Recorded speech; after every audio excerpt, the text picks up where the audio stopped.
presented by Omen and HyperX.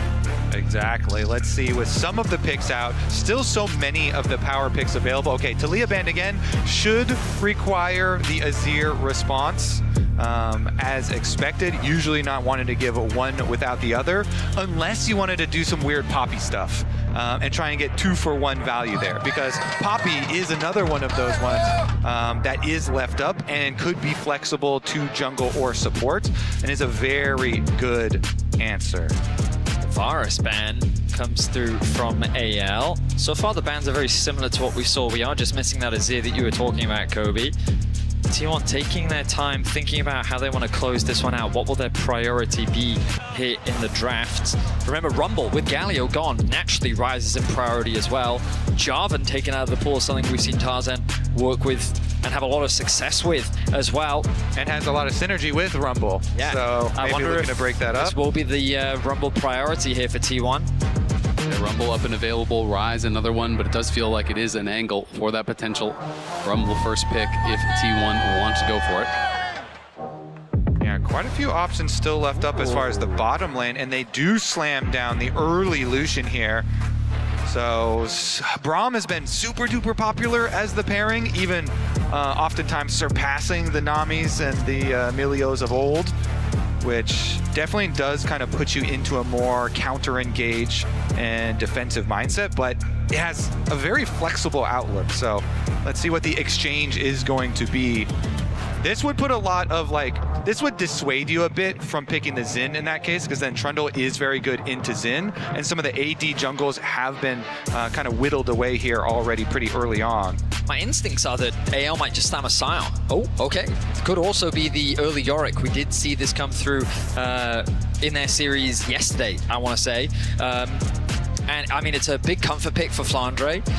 In the matchup against Bin, he actually fell behind a little bit, but then he came back and had a huge impact later on in the game. And so oftentimes you'll see either the Sion, Jax, maybe Cho'Gath into that one here. You could still do Renekton as well. One of the nerfs to Yorick for this patch for MSI was the armor. And so you do have a couple more of those options. And one of the things I like about the Trundle pairing with it is it's dissuading you from going towards the Cho'Gath and the Sion, which are two really stable, strong answers to the Yorick. I'm thinking about AL just locking something like a Rakan here as well. When you go for the blind Braum, obviously it's a fantastic pairing alongside the Lucian. Faker's Rise. These do feel like a lot of denial picks, but we saw a composition similar to this come through from T1 in their series against Gen G. And instantly, another denial, you know, taking away the Orianna from Faker. He's like, okay, fine, you're going to take my Rise? I will take your Orianna here. Both teams here really utilizing the fearless aspect of it, but that leaves up in doubt what is going to be the answer into Flandre's Yorick at the top side. They actually don't even protection ban it early on here, going for the Nocturne instead, which Oner has played a bunch of. Yeah, I guess they, as Azel was already saying, they're not worried about the tank responses just because the Trundle already locked in. And instead they're worried about the potential dive against an Orianna. Like front to back is probably the style of play that they want to be playing. They can also like round things out with an Ezreal. You'll notice that T1 also recognizing that support pool and wanting to remove the Rakan as a possibility. I wonder if something like the Leona may also be taken away, or if instead they might want to get rid of an AD carry option to limit some of Hope's options. But you can see that Jack's something that Flandre did play into when he played against Bin, and the matchup can be quite difficult, especially if that Jax gets ahead early. Okay, any more support options they're truly worried about playing into? Okay. The Alistar here instead. Generally, I consider Braum good into the Alistar, but I guess they are worried about just giving Kyle the ability to engage, wanting to limit some of the ways that he starts fights. Right now, the Karma Hover, really good matchup into the Braum. They're going to lock that in. Screams to me something like an Ezreal to come through from the side of AL. It also screams to me that AL are not going to have a lot of hard engage at all for themselves.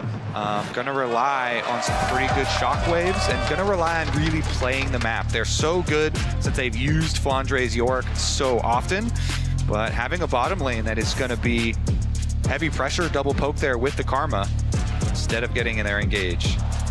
We've seen the Lee do well into the trundle just because of the mobility that the champion has. And Oner, I mean, he's a very well-known Lee Sin player. He did bring it out in Game 5 against Genji. He had a great start, but then he had that blunder around the Otacon where he stepped too far and walked into the traps. You also mentioned the Renekton earlier, Kobe. That does seem to be the direction that Doran is thinking, and he will lock it in. So a pretty powerful skirmish composition coming through from T1 with things like the Renekton, Lee Sin, and Braum. If Keria can get out onto the map, like the 2v2s, 3v3s are monstrous. They have a tremendous amount of CC, between the Rise, the Braum passive.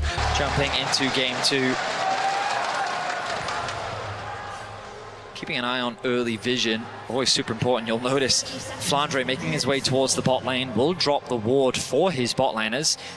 AL know they have solid range, but against the Braum in the early skirmishes, you have to be extremely careful. And it is going to be Spellbook again here for Keria. Loves playing it, really does fit his style. Such a creative and flexible support player. And Doran here sneaking in behind Tarzan. Has not been spotted just yet, and I don't even think they actually had vision of that ward going down. You're so right, Doran being very sneaky here will net them a little bit of additional information that Ale is not wise to. Sneaky Doran.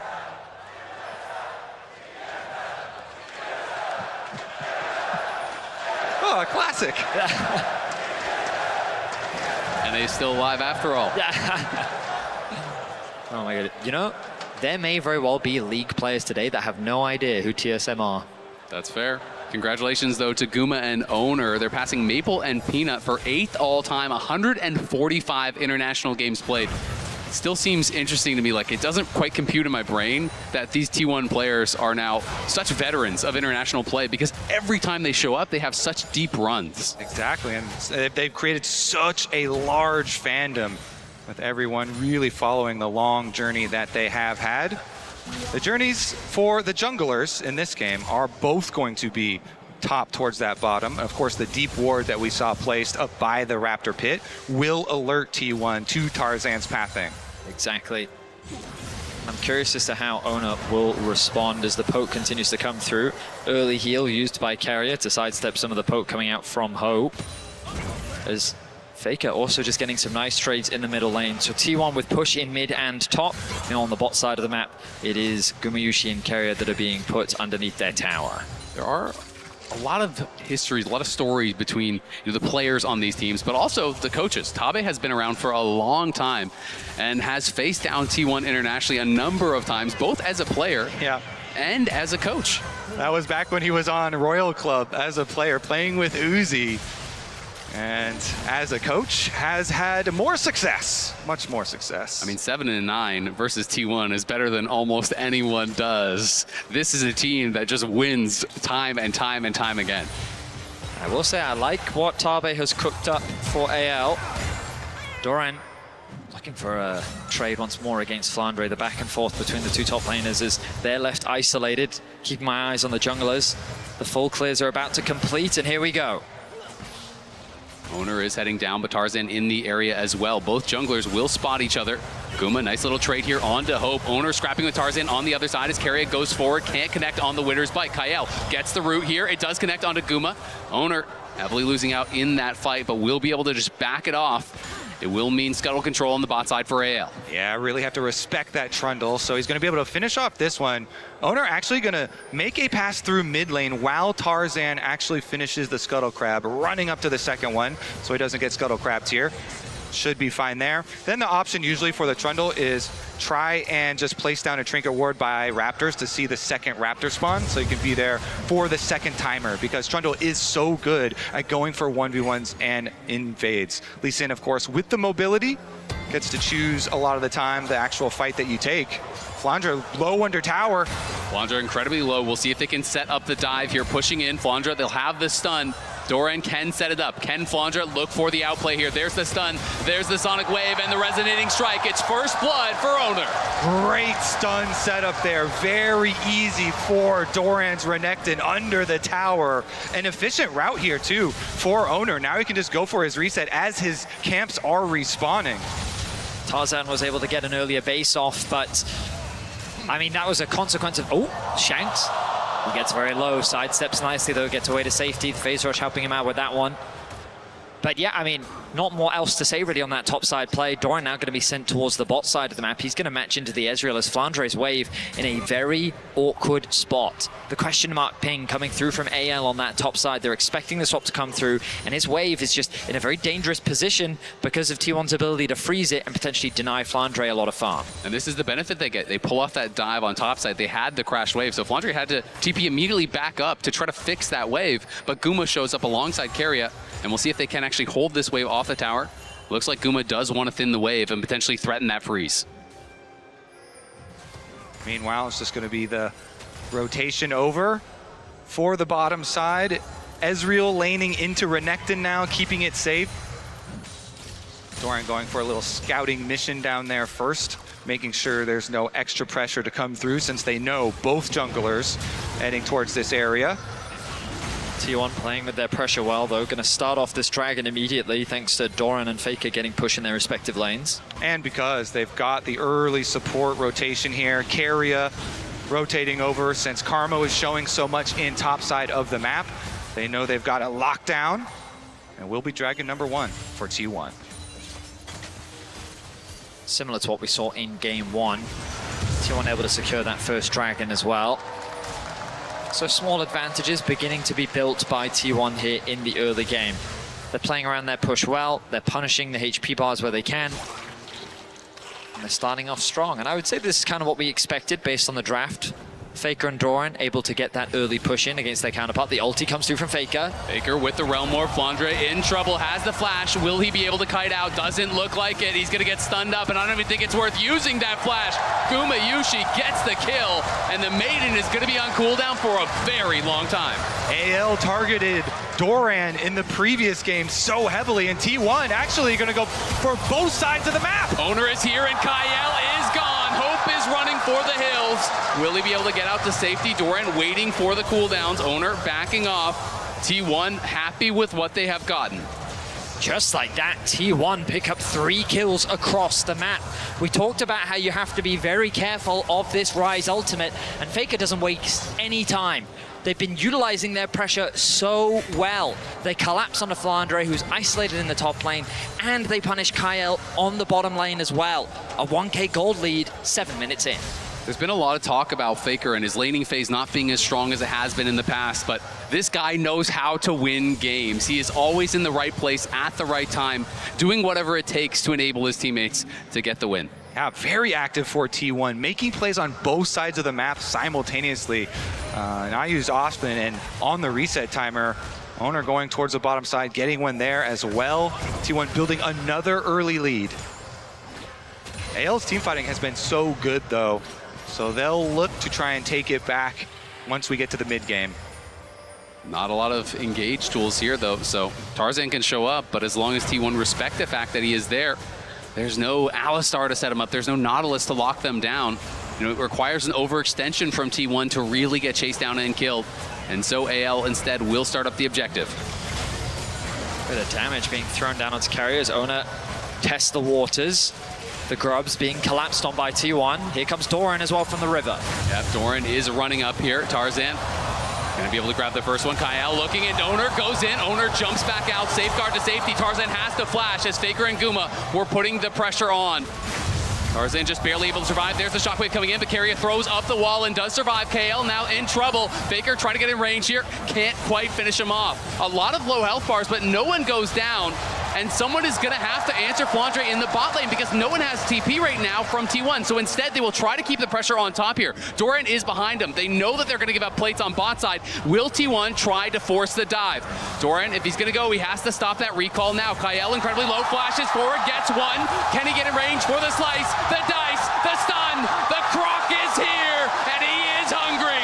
It's Doran extending the play. He was pushing mid lane, then goes up through the jungle here, as you say, to trap them behind the secondary tower. They do sacrifice something on the bottom side, a little bit of turret plate money to Flandre, but very worth for T1.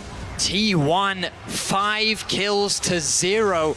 We're not even at the 10-minute mark, but they are looking to skirmish. They are looking to fight where they can. We talked about it in the draft, how this Braum can provide so much value in these extended fights. And after chipping away at AL's HP bar, they knew that they could chase for more. A healthy gold lead, the Dragon spawning in about 1 minute and 15 seconds, and T1 in a fantastic position here in the early game.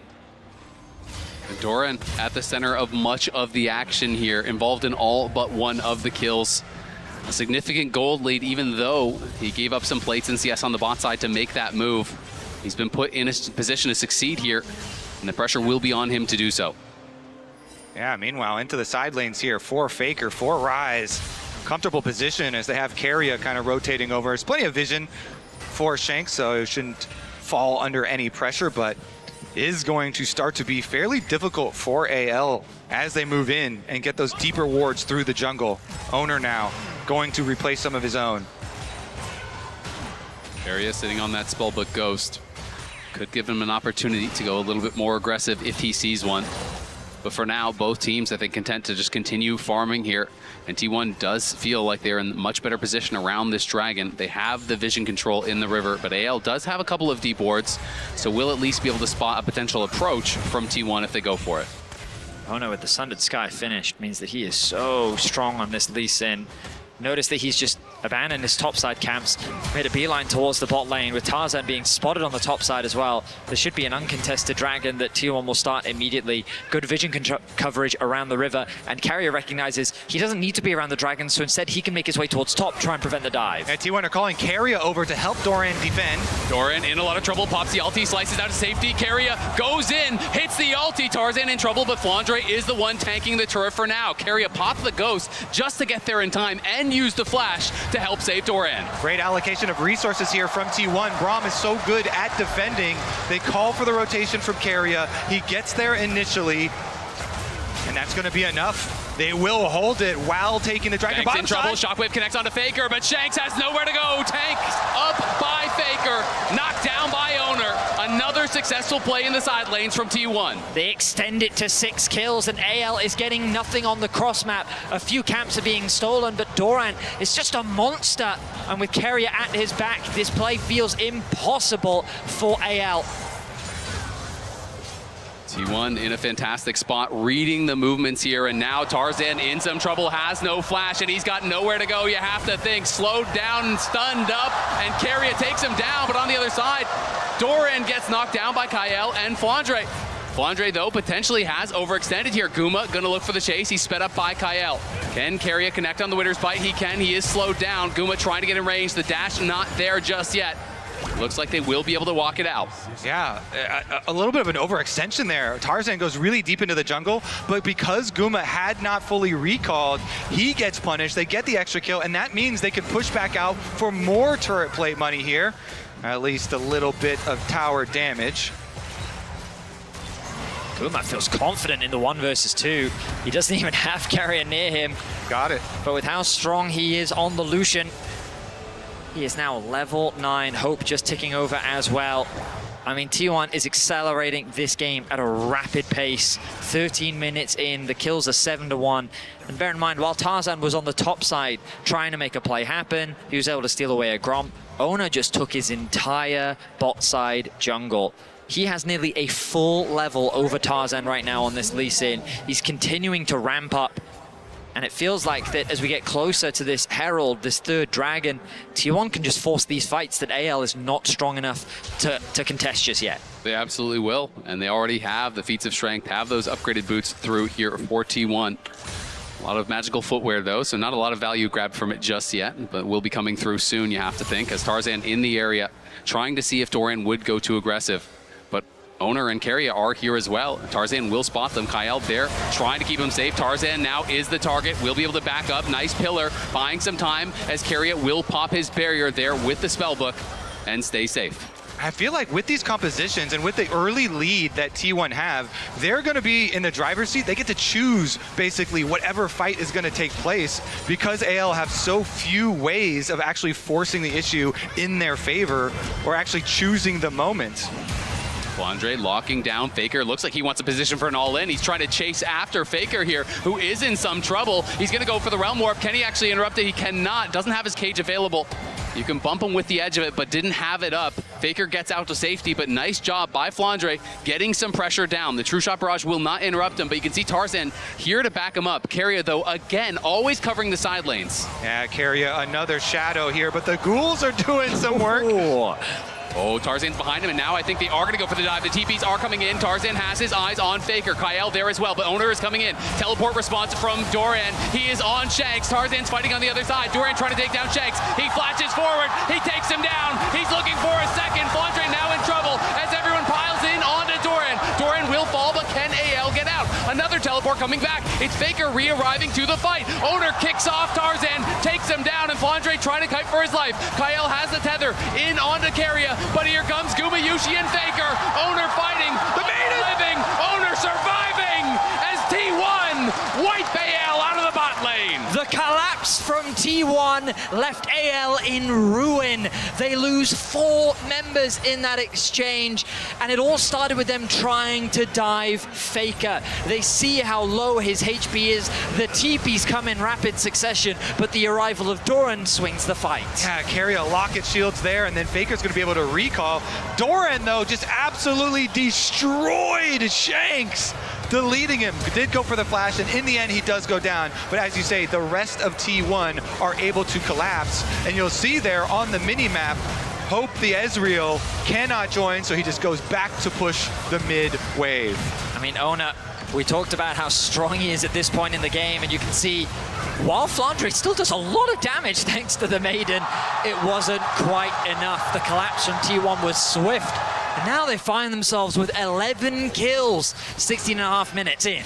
And it's a small thing, but a critical one. Flandre didn't focus down the tower when Shanks arrived. So when Doran stunned him, the tower was on him. The tower bot lane lived with like 10 HP down there. So that got so much extra damage to help Doran knock Shanks down immediately. Yeah, this one's snowballing so heavily in favor of T1. Should be effortless to pick up Dragon number 3 for themselves with a large gold lead with so much CC to their advantage. Should be able to push in on AL. I guess the silver lining to that tower not going down earlier, they've got objective bounties on it, so they can hope to try and get an objective bounty on that tower standing there. You look at that thing and it's gonna die. 25 HP on the tower. Oh, Kyle, he's in danger. He is, but Hope is here, as is Tarzan. Oner should be fine here. Realm Warp coming through. Faker posturing aggressively, but Tarzan trying to turn the damage down. Oner, nice kick back, looking for Kyle. He's going to try to get out to safety, but there's the shockwave over the wall from Shanks. AL low on health. Can't extend the play here. Hope shifts forward aggressively. Does get some good poke down.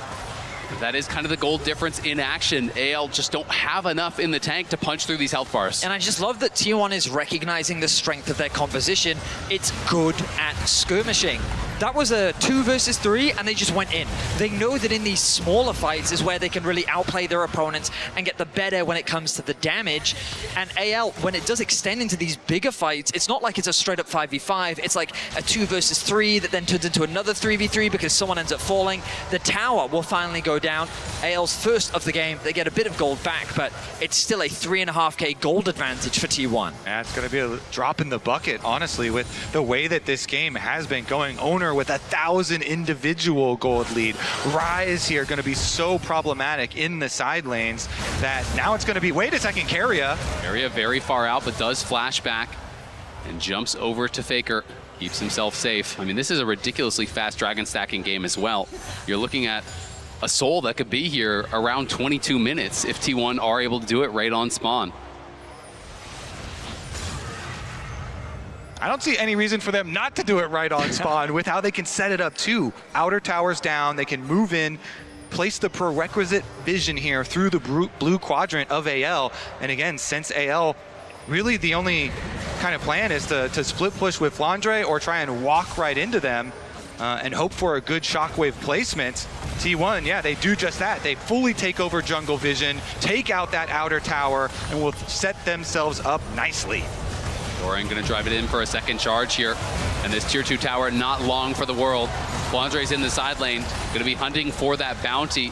We can already see pings from T1. They are going to be heading up there, sending Doran to respond. And Flandre knows he cannot stay around to try to knock that tower down. So T1, again, an unanswered play here. 2 towers in the mid lane and extending that gold lead to nearly 5,000. Faker, though, could be in trouble. Can they actually knock him down? Do they have the interrupt? The shockwave does stop it, and Faker does get shut down. The gold goes to Tarzan. So the mid laner finally falls, and AL claw back a bit of gold, but T1 have already extended that lead after taking so much in the middle lane. Top tower still relatively healthy. Guma pushing in another wave in mid. Artican about to spawn on the top side of the rift. AL going to look to recall, but we know T1, they are not afraid to force this objective. And critically, Faker didn't waste the flash here. He knows he's going to have that available for the next dragon fight, for these big objective fights, and T1 are not even going to wait for the dragon. They're starting the Otacon now. Yep, they have such a good advantage. They can just force on these objectives. AL are coming, though. They are going to fight. We'll see if they can find their way in. Keria not allowing them to get past here. Guma in a good position. Tarzan trying to force his way in, but they're immediately turning around to him, and the culling is getting so much damage down. Doran into the back line. Hope over the side, trying to go in. He shifts in onto Keria, but it's a shutdown there over on Oner. Shanks is trying to run as Faker is behind them. Doran and Faker. It's a triple for Guma, but it's the solo leader's getting so much work done. Doran flashes in. Hope tries to shift out. Gets back over the wall with the flash of his own. Shanks now running from Faker. Doran trying to corral Hope here. Hope looking to try to make an outplay. Shanks on the side. Faker flashes in. He takes him out just as his teammates do the same to Hope. T1 get an ace, and they're going to claim the Otacon. They may lose Oner, but they will take every last member of AL, including the Otacon. And then look at the dragon just 50 seconds away afterwards. They can reset and move their resources over to the other side of the map. T1 bounced back after game 1 ruthlessly as Keria acts as gatekeeper in this brush, making it so difficult. And remember, at this point, it is a 4 versus 4. Hope is coming up through the river, and then T1 just forced the fight, knowing that the TP is coming through from Faker. At this point, Oner, he has to get away from Hope, so he goes in a little bit deep. He gets close to taking out Tarzan, but he does the damage that he needs to do. Guma dancing his way through the fight, sticking close to Doran, gets himself a triple. He's going to get an extended quadra after picking up Hope at the back end of this fight as Shanks falls on the top side to Faker. We came into this series really believing that it has what it takes to go a full 5 games, and T1 here in game number 2 pushing back so heavily, already looking to even us up if they can complete this game. And I just love how aggressively Keria has been playing. He knows they're heavily ahead in gold. He's just playing in the face of AL, making them waste spells on him, making them dump damage into him. And AL going to look for a cross-map play. Faker did spend his flash in the last fight. The pillar is good. Kenny Realm Warp out to safety. The tether not in time. Faker is safe. The soul is claimed. It's all T1 all the time. Well played by Faker. He goes first to proc his phase rush. That means that they have to use the pillar, and as soon as the pillar is used, he knows he can proc his ultimate and get out. I mean, AL, it feels like that they are out of options in this game. We've already talked so much about the limited engage in T1. They're just going to run at AL once more. Oner is hunting. Great sidestep there from Tarzan, but will him get him out to safety? He's trying to run for it. Is barely able to get out of range there, but Kyle is going to be left for the Wolves. Keria still is chasing as Guma is coming through the jungle. They want everyone here. Oner is just going to fight against Kyle as Guma arrives here trying to lock down Tarzan. They can't quite stop him. Oner does pick up the 1 kill on the support, but it is only Kyle falling. Right now, they do have Shanks split pushing in bottom lane, has his teleport ready. So the plan for AL, try and get as many resources as you possibly can, and then get everyone here ready for the defense. Hope that they can find an angle for a counter play. The T1 are not giving them time. They are just forcing their hand, constantly showing up, taking down towers, forcing objectives. You have to think for AL, it's got to be some sort of a Baron flip or a prey for the Elder. But the problem is the Elder is still so far away, and T1 are going to look to attack the Baron first. It'll be very difficult for them to approach. Completely agree. Faker going to continue to catch lanes in a side wave and tick over to level 16, now on the rise. This pick was really important in the early game at getting T1 those early advantages, both Faker and Oner working together, but also just how T1 was playing the map. When something was happening top lane, something was also happening in the bot, making it impossible for AL to really cross-map at any opportunity. Right from the start, T1 have had a vice grip over this game, and they have not relieved that pressure as AL get closer and closer to the Baron spawn. Yeah, they've been incredibly proactive looking their best here. Oner making huge plays, often at the same time as Faker making plays on the other side of the map. And now that they have this control, this lead, with the extra speed of the Cloud Soul, you make it so hard for AL to even keep up in resources because they have to use the safety of their towers to catch these waves. T1 can just completely take over your jungle. Very aggressive flash there from Keria, but he will now swap it over to that Spellbook Smite. So could look for an angle on the Baron here with the double smite to try to secure it. And I think that's why he was so loose with the spending of that summoner spell. Baron spawns and T1 will not waste any time. Just like the Adakan, they're going to start the objective off, put the pressure onto AL once more. It is spotted immediately, but AL going to have to try to get over here in a hurry. Tarzan has no flash, which will be critical. Can he even get there in time? It doesn't look like it. It's going down way too fast. AL realize it. Oner goes out to try to kick Tarzan away, but he wasn't even there. T1 claim the Baron. And then they can counter with the teleport, put a stop to the split push. Faker is there. Will they be able to find the chase down? The Cloud Soul here going to pay dividends. As you can see, Oner running through the jungle. They're going to force out the defensive TP. Oner now turning back with Doran. He's going in on Tarzan. Tarzan in some trouble here as Hope is knocked up by Keria, but it's Gumayusi now firing. Gumayusi dashing forward, trying to pump the damage in. Doran and Keria are low, though. AL will survive the onslaught and back off. The shockwave from Shanks was good, but he just doesn't have the damage to do anything significant in the fight. It did slow down T1 a little bit, allowing for AL to escape. But T1 continue with their relentless pressure, and Faker back to pushing in the bottom lane. Honestly, right now, AL, they need to just send multiple people into one area of the map. But they're going to look for Doran. He's got his flash, so it should be fairly difficult to catch him. Yeah, it doesn't seem like there's really much of an opportunity to do anything. T1 pushing on the other side, looking for the last of the outer tier 2s here. Keria steps forward and just pushes Shanks back. Pops the barrier with that Summoner Spellbook, just constantly rotating through these spells. You can see Doran just fighting here on the side. Tarzan will be able to get the blue buff, but will he be able to actually get out to safety? Doran slowing him down with the Stride Breaker. There is the slice, the dice. Tarzan in a lot of trouble. Oner is going to be here as well, as Tarzan seems to have overstayed his welcome, has no flash, and looks like there is no way out whatsoever. Oner takes it, jungle diff. Yoink, thank you very much. And yeah, we're seeing this because there's not a lot that AL can do from behind with this composition, and so the little rotation over with the extra speed from the Cloud Soul. Another pick for T1. Yeah, I mean, if you are an AL fan, don't look at Guma's items. Just avoid eyes from that area of the map because this man is monstrous right now. He is extremely fed, and if things weren't dire before, with itemization like that, it feels more than dire now. Elder spawning in 55, and you have to imagine that T1 will continue to do what they've done throughout this series. Objective spawn, objective start. Yeah, immediately. No reason to hesitate. And honestly, Vedius, if you are an AL fan, probably start visualizing the next games. Yeah, there's a lot of places you don't want to look. Yeah. You know, the 2-level lead for Faker, the additional item for him, the additional item for Oner. I mean, they are ahead everywhere, not to mention the Cloud Soul, which is going to make it incredibly difficult to escape a losing fight here. As Keria, again, just posturing so aggressively, always stepping forward in the face there of Hope and the rest of AL. They're just trying to thin out the waves here, see if there's any sort of an opportunity for them to get over to what feels like an inevitable Elder start here for T1. But Tarzan critically has no flash, so if T1 go for it early, it's really hard to imagine how Tarzan would even be able to get to the pit. The damage just continues to come through. Hope doing what he can to chip away at the HP bars of T1, but it's not really going to stick. Our observers highlighting for us how little AL can see on the map. The Elder will begin. The suffocation of vision in full effect as AL trying to force their way into the river. They have to just full send it. This is the Hope, the Elder Dragon fight. Tarzan trying to get his way in, but T1 eyes on the Elder. They have claimed it, and now the fight begins in earnest. Look at Doran flashing after Hope, but Hope flashes out in time. Doran in the midst of everyone as Keria and Faker arrive.